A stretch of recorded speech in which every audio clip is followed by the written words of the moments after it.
kali ini saya udah ada bersama orang-orang hebat pastinya ya. Sudah ada Kak Miftah. Halo Kak Miftah, apa kabar? Alhamdulillah, baik Bang. Wah, luar biasa. Dan di samping saya ini ada yang tampan sekali, nggak kalah tampan sih juga.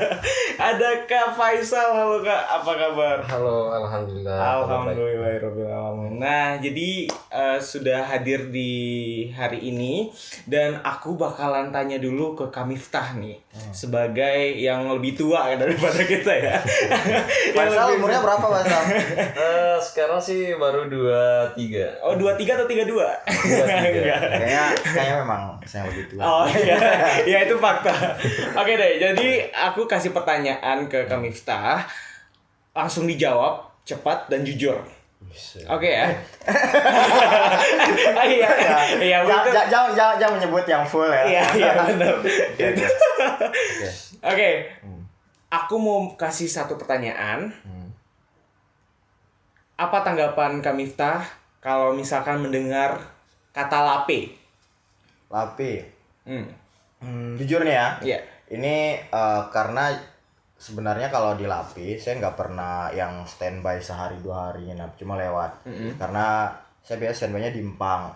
Jadi selalu ngelewatin Lapi. Mau nggak mau ngelewatin Lapi gitu. Iya. Gak mungkin kan lewat udara gitu. Ataupun lewat MRT ya. Atau di bawah laut gitu. Yang pertama kalau saya lihat Lape itu salah satu kecamatan yang sekilas kita lihat itu maju. Kalau dibandingkan saya sudah sudah mengelilingi 24 kecamatan. Jadi yang pertama ada beberapa daerah terutama yang selatan gitu ya, kita bandingkan. Satu, terkait jalan cukup mulus kayak gitu. Kemudian ada minimarket yang berjejamuran di mana-mana. Oke. Sepertinya itu kelihatan kalau ada itunya seperti kelihatan maju seperti itu. Iya benar. Kemudian berkembang lah dibandingkan kecamatan-kecamatan yang lainnya. Tapi kalau misalkan ngelewatin jembatan itu kadang-kadang saya sering ngelihat ini sampah-sampah di pojokan jembatan. Iya. Tapi so far sih sebenarnya salah satu kecamatan yang cukup maju dibandingkan kecamatan lain. Kalau misalkan kita ngelihat Sumbawa, ngelihat Alas, ngelihat hutan, itu kan sudah kota lah ya bahasanya. Nah kalau di timur itu Lapi termasuk yang sudah kota. Udah bagus ya. Luar biasa. Itu dari tanggapan Kak Miftah ya. Nah, jadi itu adalah salah satu tanggapan yang benar-benar murni dari seorang Kak Miftahul Arzak yang merupakan bukan orang asli Lape juga masyarakat ya, kan? awam. Masyarakat awam. Iya. Jadi hanya netizen biasa yang mencoba mengeluarkan asumsinya mengenai Lape itu sendiri. Nah, kebetulan di samping saya merupakan salah satu delegasi MY Parlemen ya kemarin ya, yang merupakan dari Kecamatan Lape. Iya, wah luar biasa. Nah, bagaimana pandangan dari Faisal sendiri mengenai apapun yang dikeluarkan sama Kak Miftah tadi? Apakah udah benar ataupun ada hal-hal yang menurut Faisal tuh enggak juga gitu, ataupun ada sesuatu yang pengen ditambahin dari asumsinya Kak Miftah gitu? Ya, terima kasih Saudara Mangam. Iya. Sebelumnya terima kasih juga kepada Pak Miftah tadi nih atas pujiannya. Wah, luar biasa. Saya sebagai orang Lapi ya bangga lah dengan apa yang dilihat oleh masyarakat luas pada umumnya. Iya. Tetapi di sini ada suatu hal sih, ada PR terbesar kita di sini. Khususnya sebagai orang Lapi sendiri, saya sebagai orang Lapi sendiri melihat Lapi itu berada tidak dalam keadaan baik-baik saja. Maksudnya kayak gini. Berat. Masyarakat luas atau orang yang bukan asli Lapi melihat Lapi itu sedemikian rupa dari segi pembangunan, dari jalan, sampah dan segala macam lainnya. Mungkin itu sudah jauh berbeda dengan kecamatan-kecamatan lain ya. Iya. Sudah kita lihatlah sudah maju dibanding dengan kecamatan lain. Tapi itu kita melihatnya itu dengan kacamata kita. Tapi di sini itu kita harus melihat dengan mata telanjang kita. Maksudnya kayak gini. di dalam sebuah pembangunan itu, di dalam sebuah kemajuan itu, kita masih punya PR terbesar. Kita masih punya PR terbesar. Maksudnya kayak gini. Kita melihat jalan, misalnya jalan nih, kiri kanan nih, semua pembangunan sudah mewah semua. Akan tetapi ada berbagai macam di dalamnya atau di belakang itu sendiri yang masih tersembunyi. Kita ambil salah satu contoh dari segi pembangunan, misalnya kayak jalan ya, infrastruktur jalan. Jalan raya. Iya, jalan. Ada beberapa desa atau beberapa lokasi yang mungkin kalau kita lihat, kita masuk ke perumahan warga semua segala macam itu sudah trotoar semua. Sudah trotoar semua, sudah kita katakan maju kan? Iya. Tapi ada juga yang satu desa atau satu kampung itu belum pernah tersentuh sama sekali. Nah, gitu. Jadi kalau kita melihat dari segi sejarahnya, mungkin ada 3-4 tahun belakangan ini ada beberapa jalan itu tidak pernah disentuh oleh tangan pemerintah. Justru sebaliknya, jalan yang sudah disentuh tahun kemarin, nah tahun depan lagi, tahun kedepannya itu disentuh lagi, Diperbaiki lagi. lagi. Nah, jadi sementara jalan yang satunya sampai beberapa tahun itu tidak pernah disentuh sama sekali. Nah, jadi itulah dari segi jalannya. Memang kita punya PR terbesar yang harus kita perbaiki, yang harus kita lihat di Kecamatan Lape itu sendiri. Nah, itu dia ya, benar. Jadi kalau kita lihat ya, soalnya ini dari pandangan Kak Miftah tadi, memang yang kita lihat itu yang benar-benar wah baik-baiknya aja. Pas ngelewat aja. Pas ngelewat aja gitu. Ya soalnya kan mau ke Empang kan ya, cuman lewat doang. Dan dari Bang Faisal sendiri yang asli dari Lape ini udah kasih tahu kita nih, dan terima kasih atas informasinya. Dan aku juga baru tahu loh, dan benar-benar kayak aku juga orang Lape. Iya. Dan bener, salah satunya ada jalan yang memang dari dulu tuh memang rusak-rusak aja gitu loh, dan kapan diperbaikinya gitu loh. Mungkin ini salah satu yang tadi dijelaskan sama Kak Faisal tadi juga. Tapi gini Ngam, saya punya informasi nih. Jadi kita dari MIA Institute ada hasil survei. Jadi 3 tahun ini kita kolaborasi collab. Jadi beberapa data yang cukup menarik sebenarnya untuk kita lihat tetap Lape gitu. Saya juga baru cek juga nih, baru dikirim. Jadi yang pertama, wah ini kontradiktif dengan yang saya sampaikan semuanya. saya belum lihat ini tiba-tiba data hasilnya. Siap. Yang pertama adalah, ini dia. Jadi pemerintah itu punya program namanya Jalan Mantap 100%. Dari hasil survei kita itu hanya 6,3% masyarakat di Lape, ini Lape aja ya kita bahas ya, di Lape itu yang mengetahui program tersebut. Ini sebagai masyarakat asli Lape, pernah dengar nggak jujur, aku belum pernah dengar ya. Ini kalau Faisal? Iya. Kalau saya sih jujur belum pernah dengar juga. Nah itu. Jadi benar-benar ini program yang diadakan oleh pemerintah daerah untuk jalan ya, untuk jalan atau bagaimana nih Kak? Secara detail saya juga nggak tahu. Tetapi jalan 100% ini, jalan mantap 100% ini, yang pernah saya dengar, karena kita kalau survei kan kita selalu diskusi dengan beberapa instansi, terutama Bapeda gitu, bahwa berniat atau berkeinginan pemerintah itu sejak 5 tahun itu pada akhirnya nanti jalan-jalan yang ada di Sumbawa itu bisa dilalui. Dan mantap 100%. Seperti itu, tapi detailnya mantap 100%, saya pribadi detail misalkan apakah harus hotmik atau apa, itu kadang masyarakat nggak terlalu tahu secara detail. Nah, nanti tanggapannya juga nih, benar nggak sih, sudah nggak 100% mantap kayak gitu. Yang kedua, problemnya ini menarik sebenarnya, entah apakah ini menarik juga menurut Faisal sebagai masyarakat sana. Pertama terkait pasar juga. Jadi masyarakat menilai sangat rendah sekali di sana itu menginginkan ada pasar, pasar tradisional. Benar. Nah yang terakhir ini sepertinya problem semua di hampir semua, entah provinsi, entah Indonesia dan lainnya, itu terkait kebersihan, penunjang kebersihan yang masih rendah. Mungkin ini yang cukup nyambung dengan yang saya sampaikan tadi itu, Ngam. Iya. Nah, benar. itu jadi pertama jalan mantap 100%, kemudian pasar tradisional, dan yang terakhir adalah kebersihan. Oke. Jadi itu yang informasi dari IMI Institute, problem di LAPE yang cukup di concern masyarakat di sana. Itu gimana tuh? Oke, langsung saja kita mendengarkan pendapat dari saudara Faisal yang tadi udah disebutkan ya sama Kak Miftah, data-data yang beliau teliti selama ini ya, beliau riset selama ini mengenai LAPE. Dan coba deh tanggapi bagaimana sih, apakah bener nggak sih apa yang dibilang sama Kak Miftah ataupun ada hal-hal yang pengen disampaikan? Ya, terima kasih saudara Mangam. Tadi gini ya, yang disampaikan itu ada tiga poin. Yang pertama itu masalah pasar, jalan, sama sampah, kebersihan. Tapi di sini saya akan mengawali dari jalan dulu, dari infrastruktur jalan. Nah, seperti yang saya sampaikan tadi di pertama terkait masalah jalan. Kalau di LAPE memang sejauh ini ya kalau dilihat secara sekilas memang sudah baik-baik saja jalannya.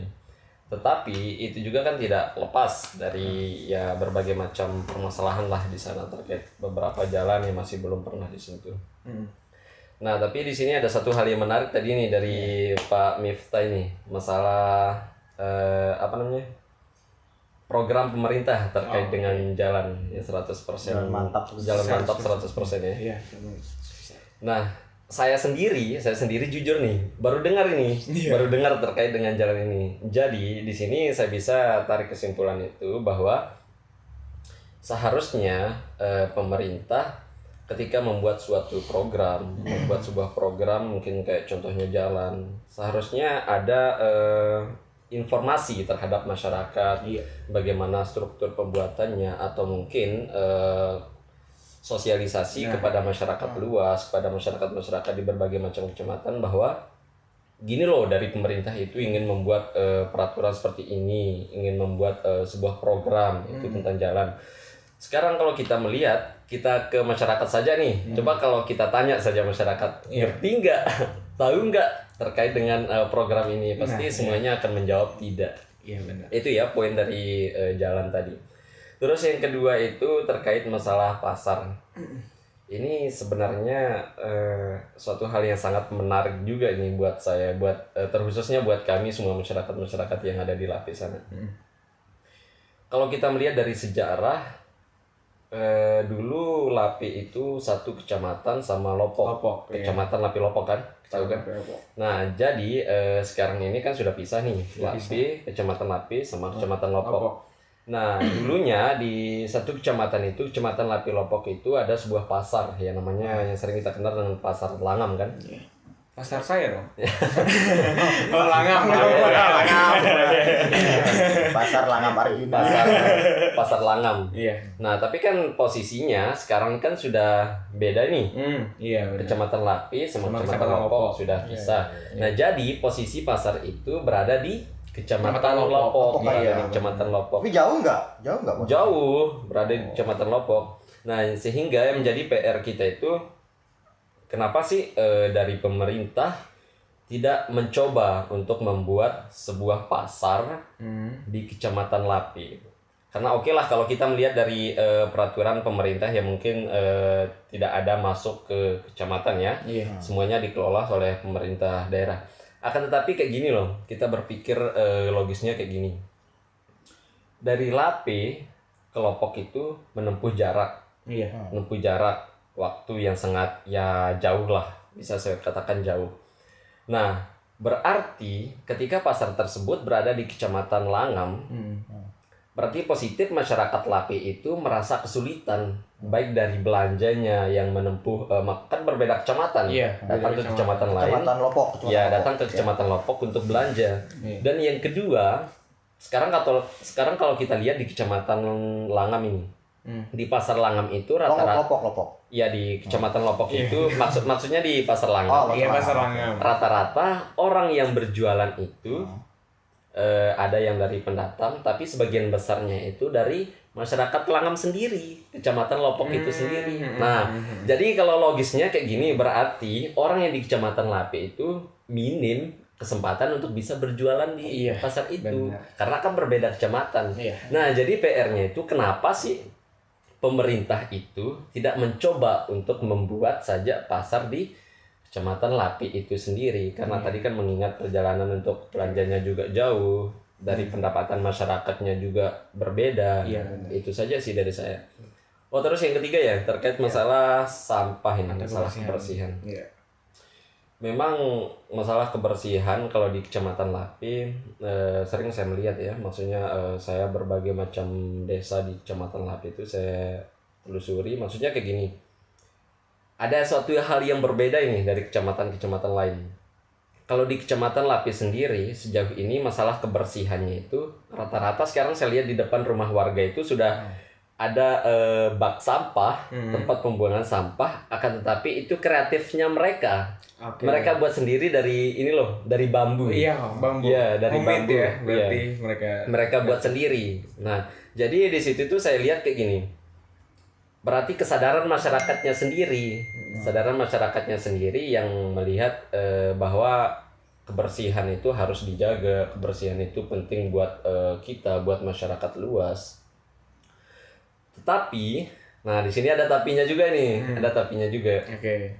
bahwa hal yang seperti itu tidak di semua desa, tidak di semua perumahan warga ada kondisi maksudnya pembuatan sampah seperti itu. Iya. Jadi di sini yang harus kita lihat itu bagaimana sih sikap pemerintah untuk menangani kegiatan tersebut, maksudnya terkait masalah sampah itu sendiri. Terus di berbagai macam sungai juga itu kita lihat masih saja banyak maksudnya masyarakat yang buang sampah ke sana, buang sampah sembarangan. Berarti PR-nya itu di mana sih tempat pembuangan sampah akhirnya atau tempat pembuangan sampah sementara? Kenapa masyarakat cenderung membuangnya itu ke sungai? Oke. Itu menjadi PR terbesar kita semua. Mungkin itu saja sih. Riz. Menarik sebenarnya Faisal terkait yang pasar tadi Ngam. Iya. Jadi kalau kita bahas masalah pasar itu kadang-kala kita pikir kan gimana caranya kita mendapatkan bahan pokok atau berbelanja Iya. kayak gitu. Cuma yang menarik sebenarnya yang Faisal sampaikan tadi nggak hanya kita belanja di kita yang berbelanja, tetapi orang yang berjualan pun itu ada pengaruhnya juga pengaruh, sebenarnya. Pada saat ada di kecamatannya gitu, kemungkinan besar yang akan berjualan adalah masyarakat yang ada di sana Iya, gitu, benar. yang di pasar. Itu menarik sebenarnya. Saya juga baru nyadar juga ya kalau kayak gitu. Karena ternyata bukan hanya faktor kita berbelanjanya, tapi faktor pencarian nafkahnya juga kayak gitu. Iya. Nah, gimana selama ini orang-orang akhirnya yang berjualan kan dulu pernah gabung nih, Iya. Masal.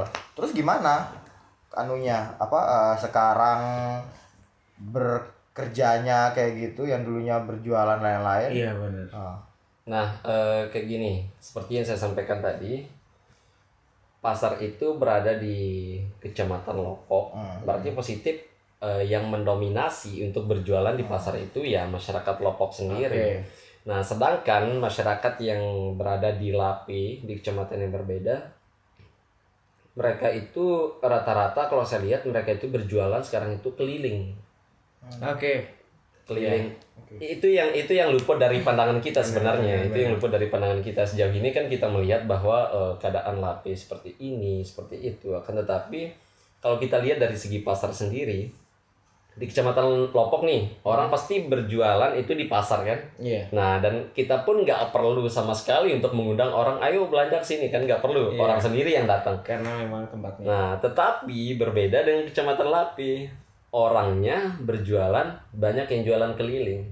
Kenapa seperti itu? Ya karena nggak ada tempat, nggak ada lokasi, nggak ada wadah yang bisa menampung mereka untuk mencari nafkah itu sendiri.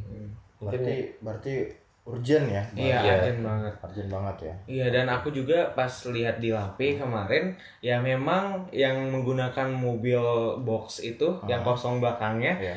itu yang digunakan untuk berjualan gitu loh. Dan bener-bener sih katanya urgent tempatnya kami. Memang di sana itu nggak ada tempat yang dikhususkan untuk pasar ataupun pemerintah belum membangun pasar di sana gitu. Karena kita tahu dulunya itu kan Kecamatan Lopok dengan Lape itu digabungkan dan pasarnya itu diletakkan di Langam itu di Kecamatan Lopok, dan sekarang udah dipisah. Lapenya sekarang nggak ada pasarnya gitu. Lopoknya menang banyak. Ada ambil ada pasarnya di sana gitu. Gimana Kamif? Iya sih sebenarnya memang ini kalau kita hampir tiga kali survei ya. Ini tahun ketiga kita survei. Memang ada beberapa daerah-daerah yang belum ada pasar, terutama yang paling kerasa saya lihat itu di daerah Orontelu. Karena saya punya keluarga di sana, kebanyakan mereka bahkan ada yang mereka itu ada yang nanam sayur, buah di rumahnya, nanti semacam kayak barter gitu. Jadi kayak barter kayak gitu, bahkan seperti itu. Nunggu orang jualan pakai mobil tuh ada juga seperti itu, tapi kebanyakan yang barter akhirnya. Malah lebih asik sepertinya di daerah sana. Cuma akhirnya kebutuhan dan makanan yang mereka makan pun itu produknya terbatas juga, nggak kayak kalau ada di pasar sih. Itu pengaruh banget kan di situ. Nah cuma selain pasar, karena tadi Faisal juga kita udah diskusikan terkait sampah juga kayak gitu. Ini juga menurut saya cukup urgent dan hampir di semua kecamatan yang ada di Sumbawa.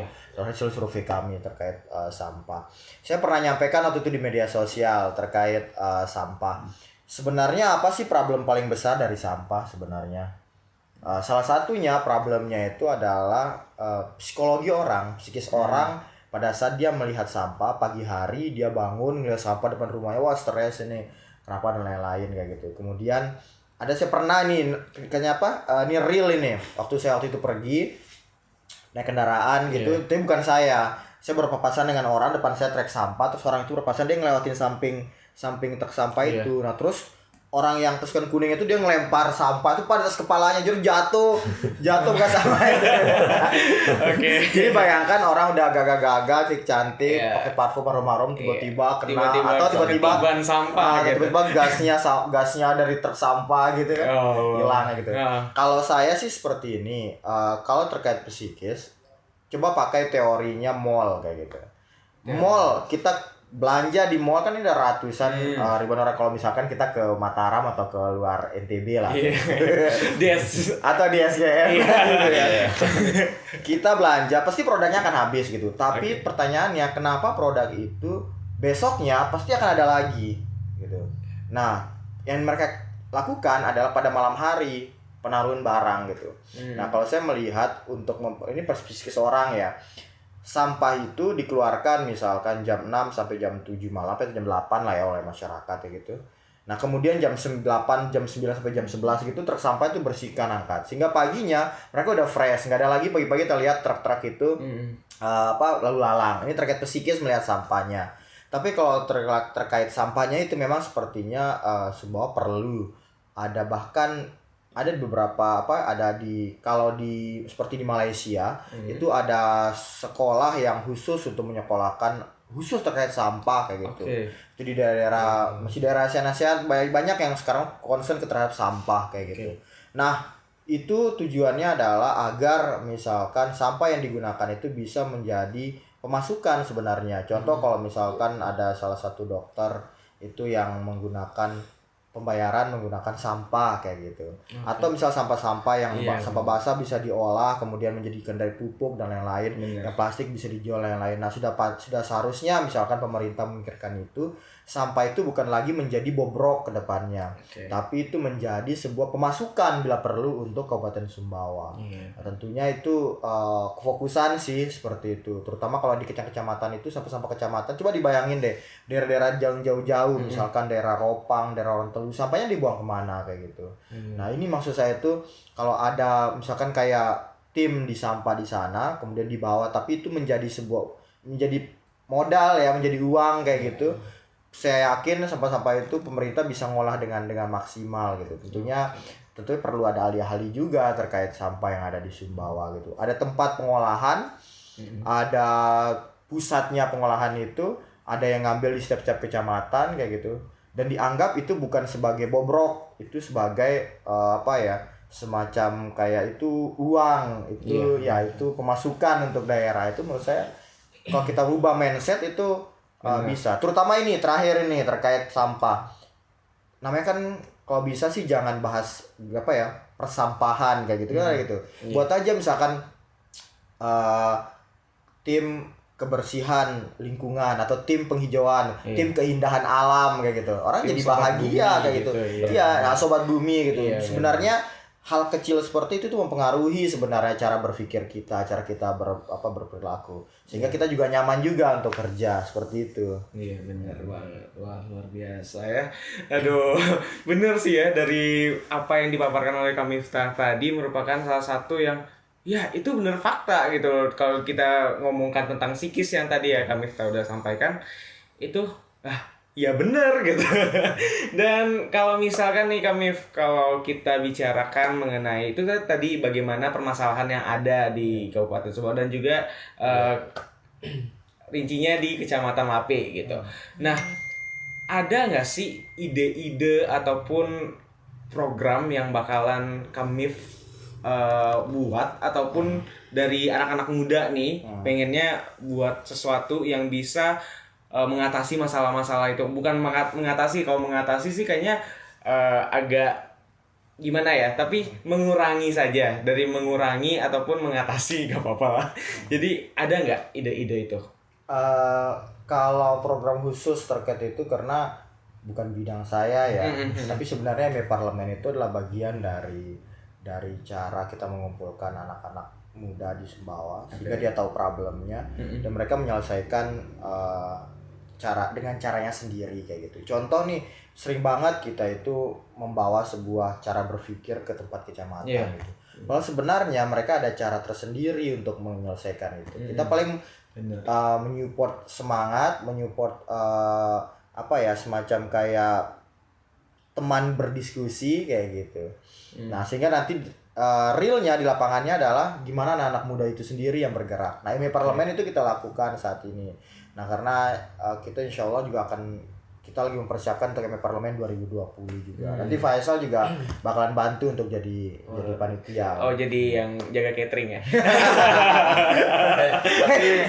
Tapi gini loh, ada satu statement tadi yang menarik dari Pak Miftah yang saya tarik kayak gini. Kita sebagai pemuda, maksudnya ketika kita memiliki sebuah ide yang bagus lah ya, yang bagus untuk sebuah permasalahan mungkin di Kabupaten Sumbawa. Mungkin kita ambil salah satu contoh mungkin di satu kecamatan, terus kita miliki ide, kita bawa ide tersebut ke kecamatan itu belum pasti diterima. Itu kan belum tentu diterima. Jadi kesimpulannya kayak gini. Ketika kita memiliki sebuah ide yang harus pertama kali kita lakukan terlebih dahulu, ya kita kenal terlebih dahulu dengan lingkungan itu. Maksudnya dengan keadaan di lingkungan itu, apakah ide yang kita bawa itu sebenarnya pas nggak sih, cocok nggak sih untuk mereka yang di sana, gitu. Jadi buat tadi menarik juga ini MI Parlemen ini. Maksudnya kayak gini, kan ini kan dari berbagai macam kecamatan para pemuda-pemudanya. Jadi mereka sendiri dari kecamatan itu pasti mereka itu sudah mengenal lingkungannya. Jadi itulah isu-isu yang mereka bawa dari berbagai macam kecamatan sehingga dijadikan sebuah kesimpulan apa sih yang harus kita benahi di Kabupaten Sumbawa ini. Tapi kayak gini, kita semua sebenarnya punya satu tujuan sih sebenarnya, ya bagaimana merubah Sumbawa, bagaimana melihat Sumbawa ini menjadi lebih baik. Itu sih dari saya. Luar biasa. Itu luar biasa ya. Ini anak-anak muda tapi luar biasa sih. Udah tua. Udah tua pemikirannya gitu. Jadi my friends, kita bisa simpulkan tadi ada 3 poin yang bisa kita tarik ya dari pembicaraan kita pada kali ini. Yaitu yang pertama ada 100% jalan mantap atau mantap? Jalan mantap 100%. Yang kedua itu ada pasar tradisional. Yang ketiga tentang kebersihan atau sampahnya. Gimana kamu? Ya, jadi kalau saya pribadi sih tadi Faisal udah banyak jelasin. Yang paling penting adalah konsistensi dari masyarakat itu sendiri, karena pemerintah kan nggak bisa kerja sendiri kayak gitu. Tapi juga tentunya support dari pemerintah juga sangat penting untuk dilakukan. Nah, terkait jalan mantap 100%, sebenarnya kan problemnya itu jalan perbaikan jalannya. tapi informasi yang harus didapatkan oleh masyarakat itu juga perlu diketahui juga gitu. Memang problem paling besar dari hasil survei kita simpulkan itu turunnya pemerintah ke masyarakat atau informasi ke masyarakat itu menjadi penilaian yang cukup besar juga. Sehingga sebenarnya sih masyarakat Sumbawa sih nggak neko-neko misalnya bicara ya. Penting dia itu didatangin atau didengarkan kayak gitu. Kemudian setelah itu program-programnya itu didengar oleh masyarakat, ditahu gitu. Yang paling inti itu sih konsistensi dari masyarakat, anak muda maupun pemerintah kayak gitu untuk pembangunan, terutama yang masalah 3 tadi itu kalau saya. Oke, itu tadi mengenai Kamifta, dan langsung aja gimana nih tanggapan dari Bang Faisal yang asli orang Lape ini? Nah, kalau dari saya sendiri, tapi di sini saya bukan membahas dari Lape saja ya. Dari berbagai macam permasalahan tadi yang sudah kita bahas, ada satu statement. Kita masyarakat Sumbawa, kita satu suara, satu tujuan untuk membawa Sumbawa menjadi lebih baik. Itu saja. Oke, itu dia pembahasan kita pada kali ini. Wah, luar biasa, tepuk tangan dulu kita lagi sekali ini untuk kita semua. Dan terima kasih banyak untuk Kamifta sudah sedia untuk mendatangkan Atau datang sendiri? Iya, datang sendiri ya. Datang sendiri tanpa diundang gitu, datang aja gitu dari studio. Iya, terima kasih untuk Bang Faisal yang udah berbagi informasi, dan juga Kamifta yang sudah membagikan nih hasil-hasil risetnya, dan kita juga bisa tahu bagaimana keadaan Sumbawa, yaitu lebih spesifiknya Kecamatan Lape tadi, dan kita bisa sama-sama tahu bagaimana keadaan di sana. Dan mungkin cukup sekian dari episode kali ini.